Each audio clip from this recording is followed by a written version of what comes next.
Olá, pessoal, tudo bom? Aqui é a Roberta Basile, médica veterinária. Eu estou aqui para fazer uma apresentação para vocês sobre os princípios da ozonioterapia e o seu uso principal em medicina veterinária. Vamos lá, então. Bom, pessoal, a gente sabe que o ozônio é uma molécula triatômica de oxigênio que possui características bastante interessantes e é justamente por isso que ele tem todo esse efeito terapêutico. Dentre todas as características especiais que essa molécula tem, a que eu gostaria de ressaltar aqui para vocês é o grande potencial oxidante. Então, veja, quando ela é comparada a vários agentes oxidantes, inclusive que a gente usa no nosso dia a dia da medicina veterinária, como peróxido de hidrogênio, permanganato, dióxido de cloro, ácido hipocloroso, bromo, o cloro, o iodo, ele está lá em cima, pessoal, ele está lá no topo. E é justamente por isso que a gente diz que quando a gente utiliza a molécula do ozônio para fins terapêuticos, a gente está fazendo uma terapia oxidante nos nossos pacientes. Então, é isso daí, a gente precisa entender, então, no que isso implica, não é mesmo? Bom, veja lá, o ozônio foi descoberto no final do século XVIII por um físico que estava estudando a transmissão elétrica de uma corrente via ar. O nome dele era Martinus van Marum. Mas a molécula, de fato, foi descrita pelo químico Christian Friedrich Schoben em 1840. Então, em 1840, a molécula realmente foi descrita como uma molécula triatômica de oxigênio e se teve acesso à estrutura molecular. Veja, a parte de geração induzida de ozônio começou a ganhar bastante força no final do século XIX com o engenheiro famoso Nikola Tesla. Foi ele que patenteou o primeiro gerador de ozônio e nessa época ele já vendia geradores de ozônio tanto para os médicos quanto ozonizava óleo e vendia também esse óleo ozonizado para fins terapêuticos. Foi na Primeira Guerra Mundial, por meio de um médico do exército alemão, que o ozônio ganhou bastante notoriedade dentro da medicina e de toda a sua área terapêutica. Então, os feridos de guerra eram tratados com ozonioterapia, e isso fez com que a Alemanha se tornasse, desde então, do início do século XX, uma das maiores potências no uso do ozônio. Até hoje, sabe-se que a Alemanha utiliza muito a ozonioterapia voltada para o tratamento de pessoas. Veja, hoje no mundo, nós temos muitos países que utilizam a técnica de forma recorrente e que, inclusive, utilizam nos seus sistemas públicos de saúde. Então, eu coloquei aí para vocês, né, países que a gente sabe que notoriamente utilizam em sistema público de saúde fortemente a ozonioterapia. Então, a gente tem a Alemanha, a gente tem Itália, Rússia, China, Cuba e o Brasil, olha lá, né? Para quem não sabe, a ozonioterapia é uma técnica aceita pelo SUS já há alguns anos, tá? E no Brasil a gente tem praticamente todos os conselhos federais que reconhecem a ozonioterapia como uma técnica que pode ser utilizada e aplicada por seus profissionais, exceto o Conselho Federal de Medicina. Veja, falando em medicina, né, o ozônio foi trazido como técnica terapêutica para o Brasil em 1975, pelo Dr. Heinz Conrad, e na medicina veterinária nós já estamos praticamente há 20 anos utilizando a ozonioterapia, já temos a nossa associação se chama Abu3Vet, e ela foi a grande responsável pela luta no Conselho Federal de Medicina Veterinária para a regulamentação da técnica. Então, em outubro de 2020, a técnica foi regulamentada pelo Conselho Federal de Medicina Veterinária com uma técnica que pode trazer benefícios aí para os animais. E hoje o Brasil é uma das grandes potências em termos de geração de publicação científica de qualidade na área da ozonioterapia. Convido todos vocês a entrarem no site do PubMed e digitarem lá ozonioterapia. Vocês vão ver que muitas publicações na área de medicina veterinária, novas e de impacto, saem de universidades brasileiras. Veja, para ser considerada ozonioterapia, o ozônio que é gerado tem que ser gerado a partir de um dispositivo de geração de ozônio medicinal. O que é isso, né, pessoal? Basicamente, esses geradores, eles têm características específicas de resistência de materiais de alta compatibilidade e resistência ao ozônio. Então, como o ozônio é esse material tão oxidante, ele também tem a capacidade de oxidar materiais, né? E esses geradores de ozônio medicinal, então, eles possuem materiais específicos resistentes ao ozônio que é gerado por eles. Além disso, esses geradores também são abastecidos por cilindros de oxigênio medicinal, como vocês conseguem ver nessa foto, tá? Nas demais não dá para ver, mas todos esses geradores são abastecidos por cilindros de oxigênio medicinal. Então, isso torna esses geradores certificáveis por órgãos de saúde dos seus países, no caso do Brasil, a Anvisa, né? Então, a Anvisa é quem certifica os geradores de ozônio medicinal. E o que sai desses geradores, né? Basicamente, uma mistura de oxigênio puro e ozônio puro. Então, o que sai pelo bocal do gerador não é somente ozônio, pessoal. Sai ozônio, mas também sai oxigênio. E para ser considerado ozonioterapia, essas proporções devem seguir esta regrinha que está aqui no slide para vocês. Basicamente, em termos técnicos que a gente fala na ozonioterapia, as concentrações devem variar de 1 a 100 microgramas por ml. Veja, uma vez que a gente administra o gás ozônio no corpo do paciente, esse gás, que é amplamente instável, rapidamente se destituem em dois grandes grupos de moléculas, moléculas chamadas de radicais livres e lipoperóxidos. Que radicais livres são esses? Basicamente, hidroxila superóxido e peróxido de hidrogênio, e lipoperóxido, o 4-hidroxinonenal. Uma vez, então, que esse conjunto de moléculas circula no organismo do paciente, nós teremos efeitos bastante interessantes decorrentes da ozonioterapia. Efeito antisséptico, efeito cicatrizante, efeito de aumento da perfusão e oxigenação tecidual, efeito imunomodulador, de produção de antioxidantes endógenos e também efeito analgésico. Então, veja, a ozonioterapia é uma técnica multimodal que é possível obter em função das concentrações e doses que são utilizadas no corpo do paciente e também da via que é utilizada no corpo do paciente, é possível obter vários tipos de efeito, pessoal. E justamente porque se trata de uma molécula altamente oxidante. Então, estes são efeitos que são estimulados pela oxidação controlada de células e tecidos. E aí, veja, né? Esses radicais livres, esse grupo de radicais livres que é gerado, eles possuem 3 grandes blocos de consequências no organismo do paciente.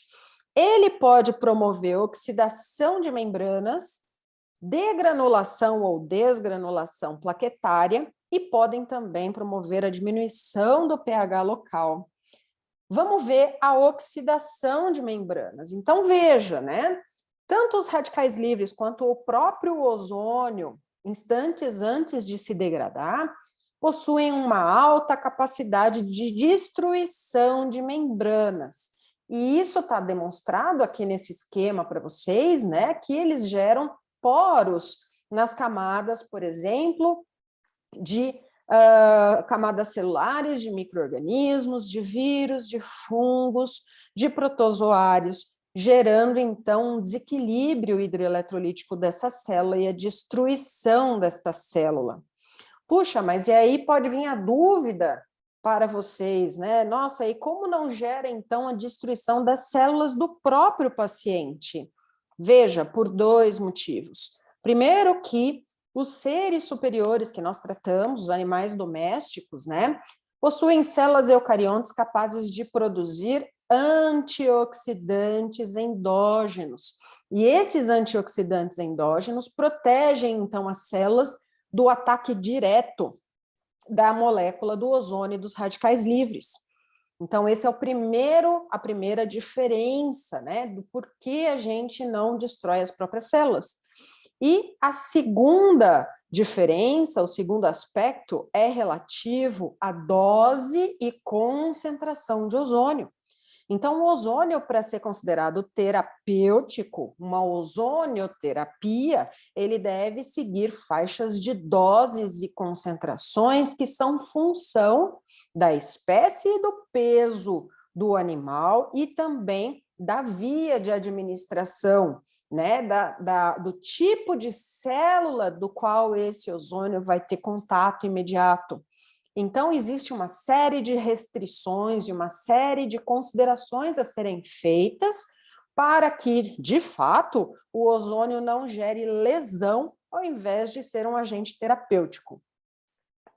Veja, o ozônio também, né, aplicado em concentrações e doses adequadas, possui a capacidade de ajudar na remoção do biofilme.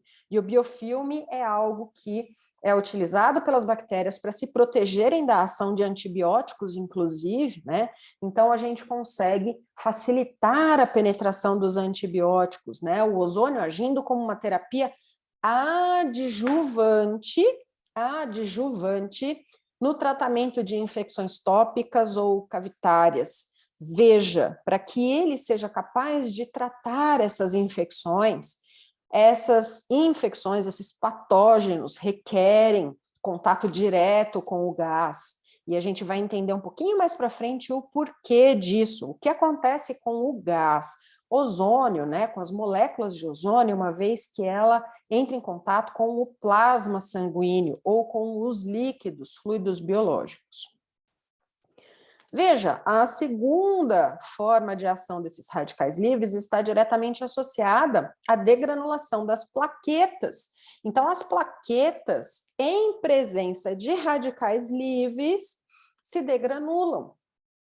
E uma vez que elas se degranulam, elas liberam fatores de crescimento, altacoides, que vão ser responsáveis pela atração de fibroblastos para aquele local da lesão, favorecendo a reparação tecidual.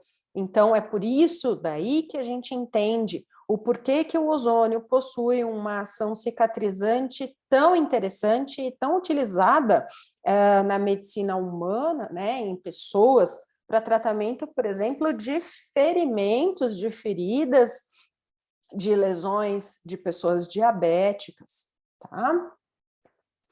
E o terceiro bloco de ação está relacionado à diminuição do pH local. Então, o próprio pH da molécula e da substância ozônio é muito baixo, ele é em torno de 2.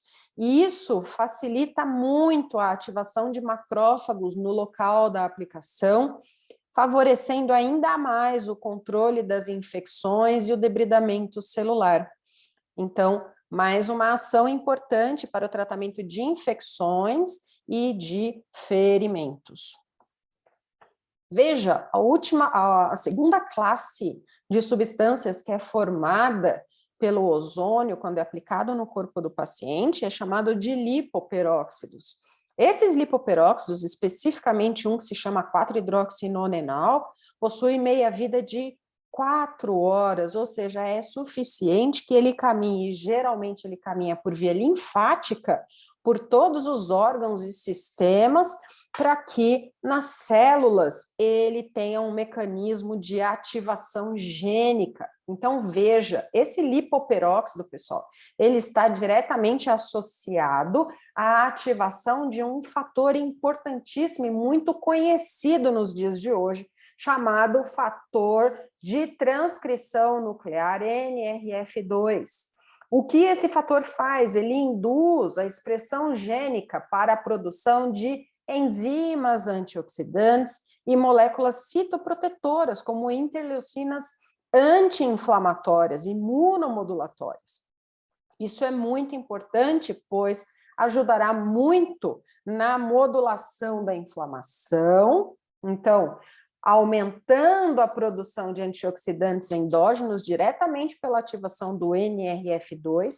Uma vez que eu tenho aumento da produção desses antioxidantes, eu tenho favorecimento do controle do estresse oxidativo nesse paciente, estresse oxidativo sistêmico, facilitando o retorno à homeostase.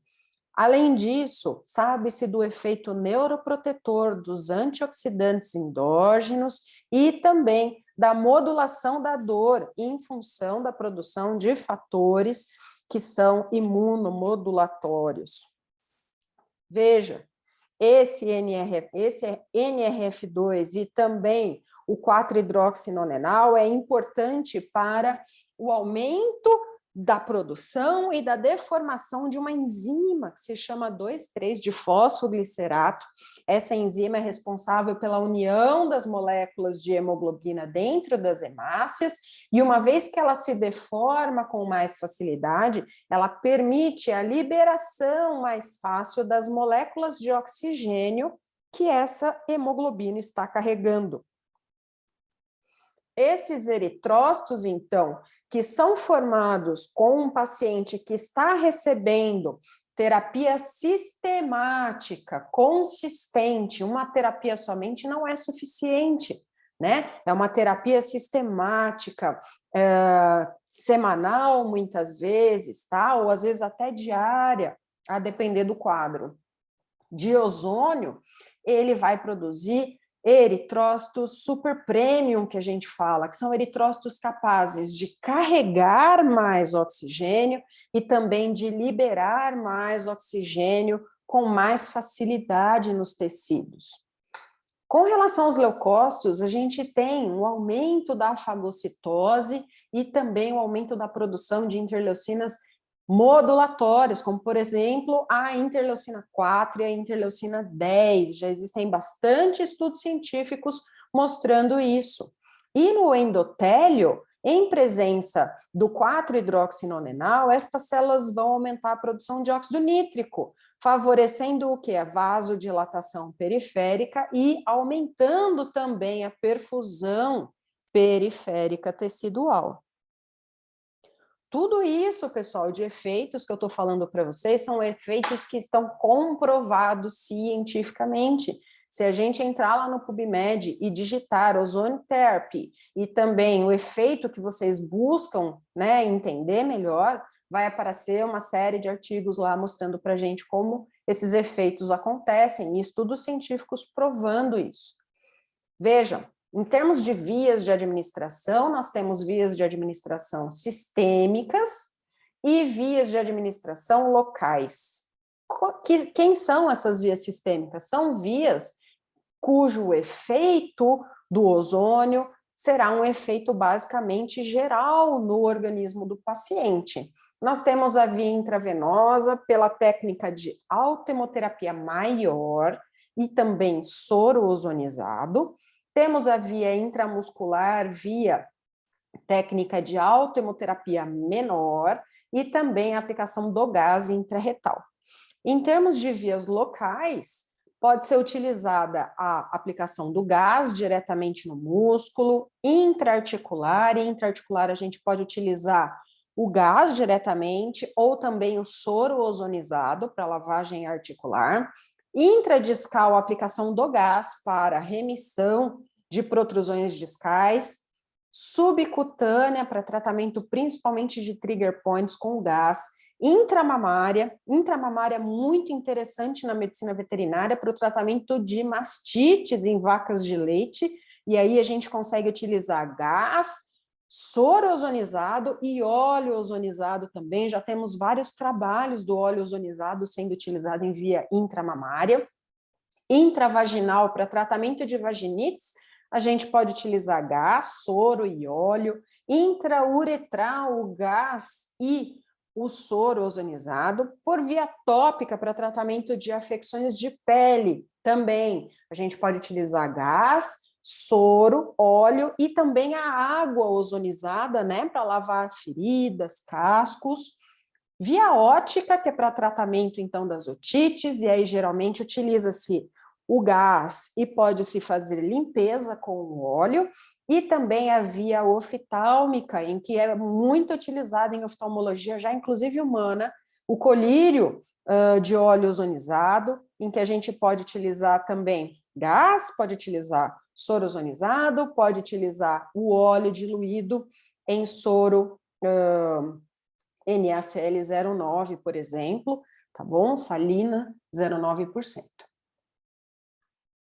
Veja, e em função disso, eu coloquei algumas aplicações, realmente fica muito amplo. Pelo efeito multimodal que o ozônio apresenta, nós conseguimos ter uma vasta gama de doenças que podem ser tratadas, que podem ser em que a ozonioterapia pode ser utilizada de forma adjuvante, em concomitância às terapias convencionais. Coloquei exemplos aí: otite, sinusite, uveíte, cistite, metrite, vaginite, osteoartrite, laminite, tendinite, miosite, gengivite, abscesso, dor, feridas, síndromes isquêmicas. Basicamente, são grupos de afecções relacionadas a infecções, inflamações e síndromes de perfusão. Então, toda vez que a gente pensa nesse tripé, a gente pode pensar em formas em que o ozônio pode auxiliar esses pacientes. Pessoal, eu gostaria de agradecer muito a presença de vocês.